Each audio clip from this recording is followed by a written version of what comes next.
What does an infinite series of square waves sound like?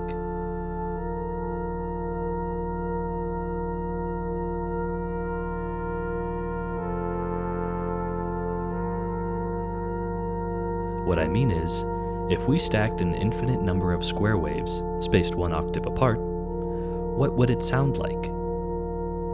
It's not anything complicated that we haven't seen before. It's actually just a sawtooth waveform. And that might surprise you. It certainly shocked me when I first figured this out. And no, before you ask, I didn't confuse the square waves with sine waves. That infinite series of sine waves is a different one called the Fourier series. But now that I mention it, that's actually a good place to start. So, let's first talk about the Fourier transform. Now, I see this talked about frequently enough on electronic music forums, but it's not exactly common knowledge either. The Fourier transform is basically saying that we can decompose any signal, so any audio waveform, into a bunch of sine waves. And it goes both ways, so if we had an infinite number of sine wave oscillators in our synthesizer, we could theoretically create all the possible sounds just by changing the amplitude and phase of our oscillators. Of course, we would need an infinite number of oscillators to represent all sounds, and this isn't actually possible. But we can still create quite a few interesting sounds using a reasonable number of sine waves, and this is called additive synthesis. We can use theorem to play around with this idea of adding sine waves together to create more complicated waveforms. If we open the wavetable editor, we can play with this harmonic editor.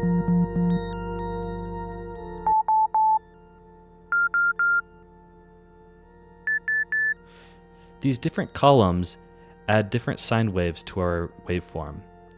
And it's not exactly an infinite number, but it does contain the harmonic series up through our audible hearing range. So even though we can't create any signal, we can create any periodic signal in the audible range. The sawtooth waveform is one of the most special waveforms because it contains all the harmonics in the harmonic series. So if we were to zoom out of this harmonic editor, we would see that there is a sine wave at some frequency for all of the harmonics. This is part of what gives the saw wave its rich sound. The other thing I want to mention about the harmonic series of the sawtooth waveform is that there is a beautiful proportionality to the sawtooth. The second harmonic has half the amplitude. The third harmonic has a third of the amplitude. The fourth harmonic has a quarter of the amplitude, and so on. The next waveform to talk about is the square.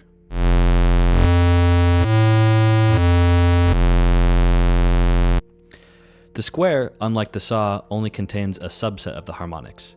In particular, it only contains odd harmonics. So in theorem, we can see there's a harmonic at the first, the third, the fifth, the seventh, and so on. But like the saw, it's an infinite series. That means that it contains all the odd harmonics up to infinity. Just like the sawtooth, the square waveform has proportional harmonics. So the third harmonic has a third of the amplitude, a fifth of the harmonic has a fifth of the amplitude, and so on. With this information, we can actually create a square from a saw because all the harmonics have the right amplitude, we just need to remove the even harmonics. So I could do this manually, and as I remove more and more harmonics, this will look more and more like a square waveform, but theorem gives us an easier way. We can actually use this procedural method to remove all of the even harmonics by typing this formula into the command bar. After we normalize it, we're left with a square wave. Okay, so we know that if we subtract all of the even harmonics from a sawtooth waveform, we're left with a square waveform. But what if we did the opposite? What if we started with a sawtooth waveform and then subtracted all of the odd harmonics? So we're only keeping the even harmonics. What do all the even harmonics sound like? I slightly modified the formula to do that for us.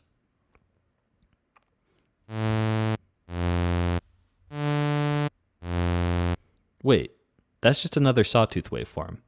What's up with that? Let's say we start with a 100 Hz sawtooth waveform. The first harmonic would be at 100 Hz. The second harmonic is double that at 200 Hz. The third is triple that at 300, and so on. If we remove all of the odd harmonics, we would be left with 200 Hz, 400 Hz, 600 Hz, and so on, up to infinity. Now, what if we started with a 200 Hz sawtooth waveform? We would have the first harmonic at 200 Hz, the second harmonic at 400 Hz, the third harmonic at 600 Hz, and so on to infinity. And wait, these are actually the same things.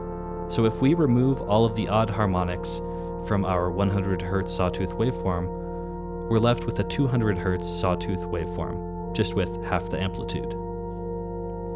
Just to make sure we are clear on this, what we observed is that if we add a sawtooth waveform with a square wave that is 1 octave below, we end up with yet another sawtooth wave that is an octave below the original sawtooth. So, for example, a 200 Hz sawtooth plus a 100 Hz square wave results in a 100 Hz sawtooth.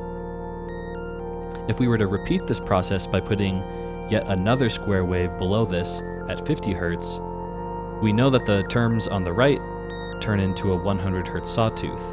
And following the same logic, a 50 Hz square plus a 100 Hz saw should result in a 50 Hz sawtooth. To take this concept one step further, we'll need to stretch our imagination a little bit. Let's say that the sawtooth that kickstarts this whole process goes to a really, really, really high frequency, like essentially infinity hertz. Well, we said that our process of adding square waves an octave below our sawtooth could be repeated any number of times to lower the pitch of our sawtooth to any octave that we would like.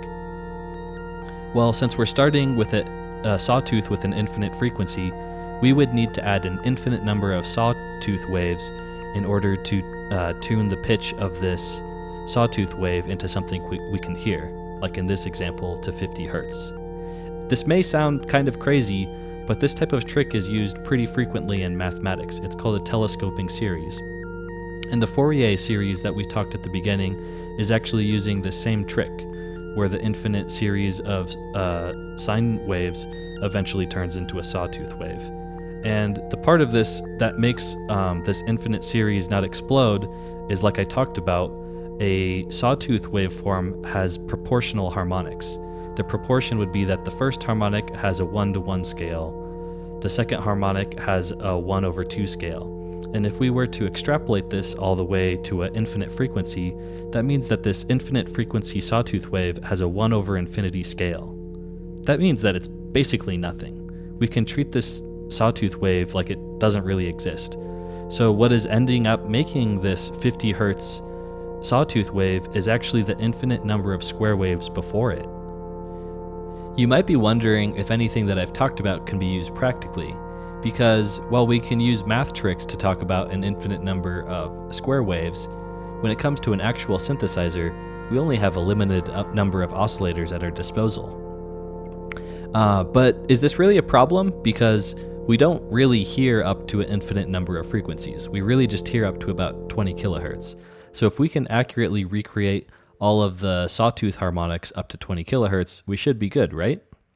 So what I'm going to do is take 8 copies of this square wave, and each copy I'm going to double the harmonic, which will put it up an octave, and I'm going to cut the level in half.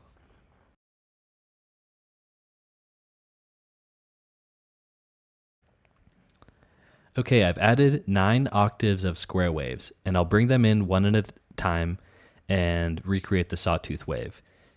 Pay attention to the top of the screen with my oscilloscope to see the sawtooth coming into shape. Let's check it out.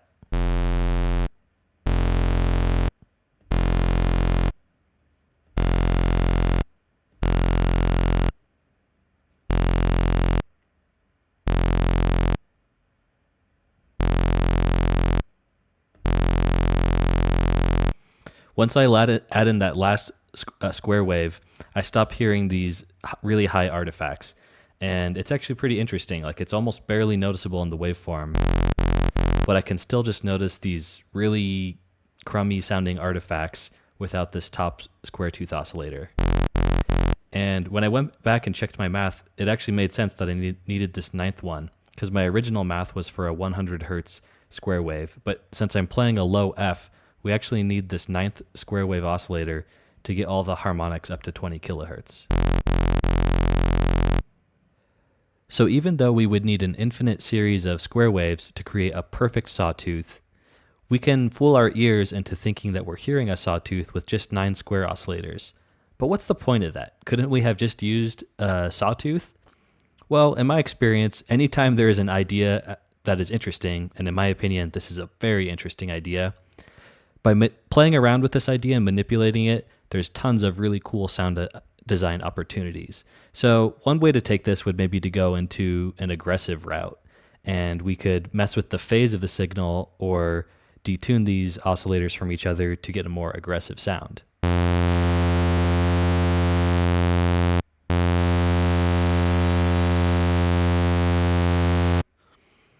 I think if we were to play around with that, we could come up with a really cool sound. But I'm actually feeling beautiful today, and so I want to create a gorgeous sounding pad with this idea rather than going for something aggressive. To turn this into a lush pad, the first thing I want to do is send our patch to a nice lush reverb like Valhalla Supermassive.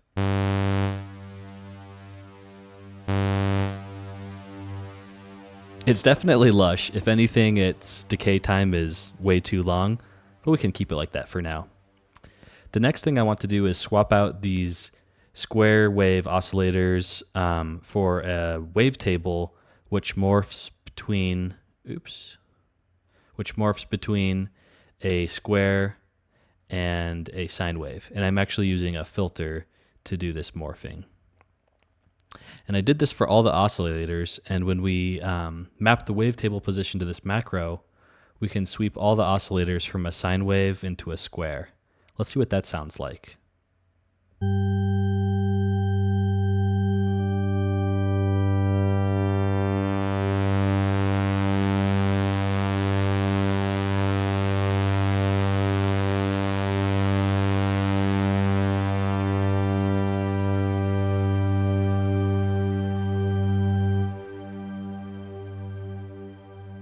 Next, let's make this pad more organic by adding some life with random LFOs.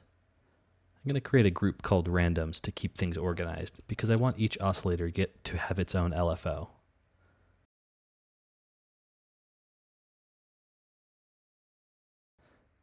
With all our random LFOs wired up, let's hear what it sounds like.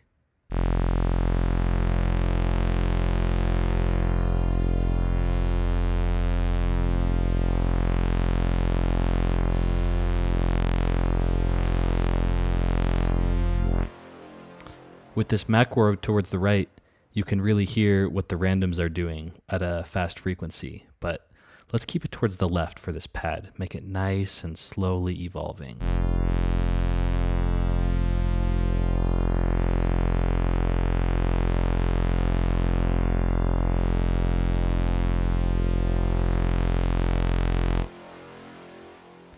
That already sounds pretty juicy with just one note. Now let's play a whole chord.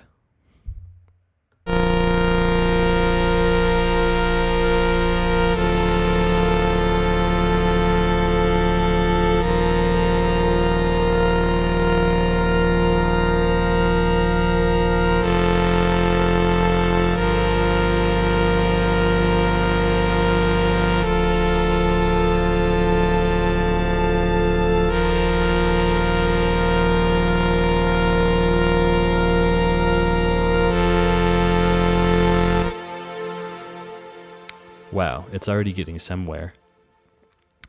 I think that this sounds good, but it sounds intense, and we might not want the pad this open at all times. So we should probably add in a traditional filter, and we should also probably give an option for a second way to close these wavetables other than the random LFOs. So the filter will be easy. In fact, maybe let's add the ladder filter, which is, I think, based off the Moog design. That'd be nice. And then let's add a macro to cut off.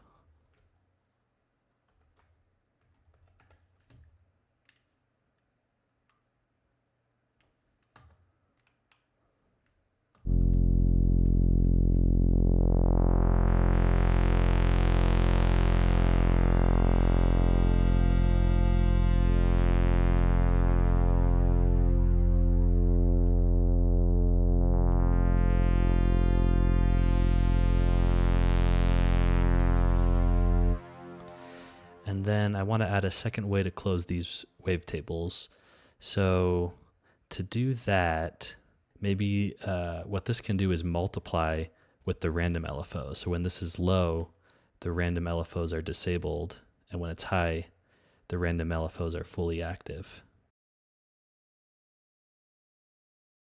Okay, I think those are all wired up now.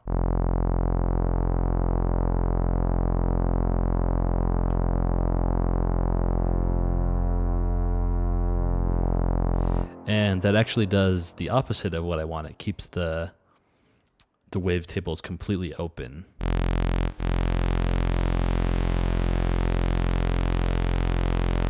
Yeah, when this is turned all the way off, it keeps them completely open because I have the random LFOs starting open and then closing up the filter. So I think I'll also set in another macro for wavetable position.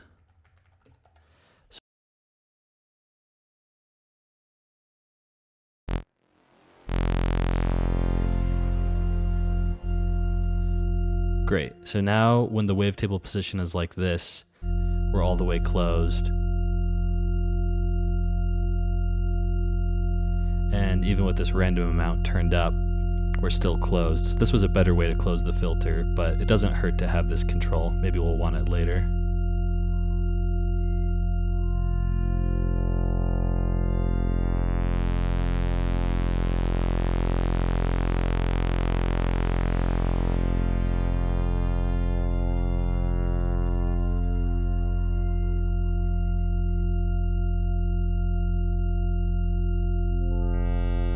Okay, now that we have some ways to control the intensity of this pad, let's try this out on our chords again.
Next, I want to play with some saturation. But since we went to the trouble of decomposing the sawtooth into its component square wave frequencies, I want to try something a little bit different that we couldn't do with a normal sawtooth. And I want to try saturating these squares in different groups. Because since saturation is a nonlinear process, it actually matters which signals get saturated together. So if I put all these, basically every other sawtooth into this group, we should get a different result than if we were to saturate the sawtooth all at once. Okay, so I put every other oscillator into this separate group, and I'm going to put a saturation on each group. So let's put distortion, saturate, and turn the drive down. And let's do the same thing to the second group.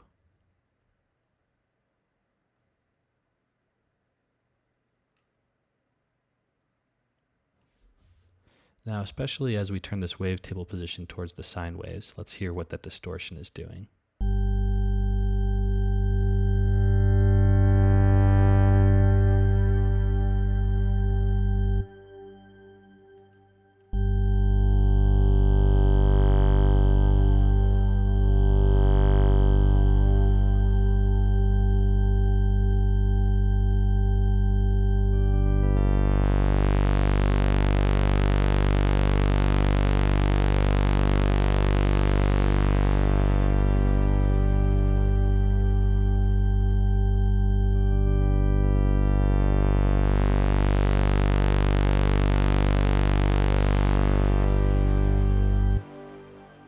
it sounds nice. Let's try this on the chords.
I already really like this patch, but if I were to process this further, I can kind of hear this going in the direction of kind of like, well, I kind of want some vibrato, but I don't want to add vibrato within the patch itself, or at least I want to try something different first. I'm going to try adding my tape emulator and adding some of this, I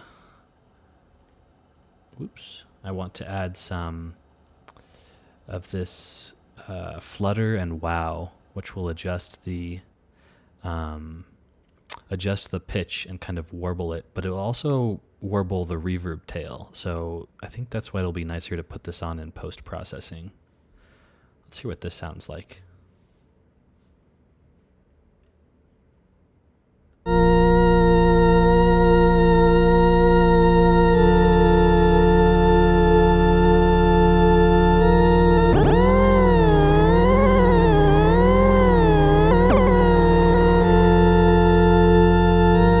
I just turned it way up for a second so you could hear what it's doing, but let's keep it nice and subtle.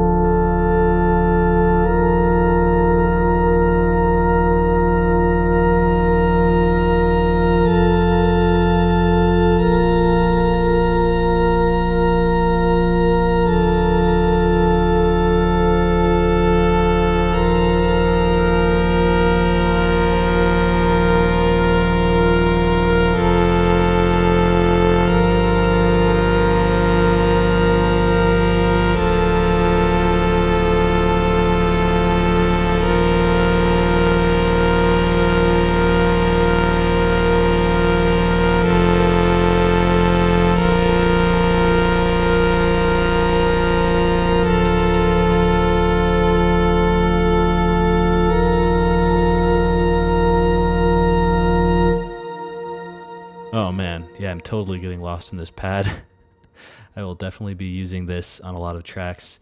I think you could take this further, but I mean, I don't know if you really need to. This is already sounding awesome. So I guess to close out this video, I'll just bring in the rest of the tracks. I had this soloed just to add in some extra variation, and I'll just keep fiddling away with the parameters to close out the video. So thanks for watching. I'm imagining this is a very long video at this point, so I really appreciate if you made it to the end. If any of you did make it to the end, congrats. If you want to see more content like this, make sure to hit the like button and subscribe to the channel. See you next time.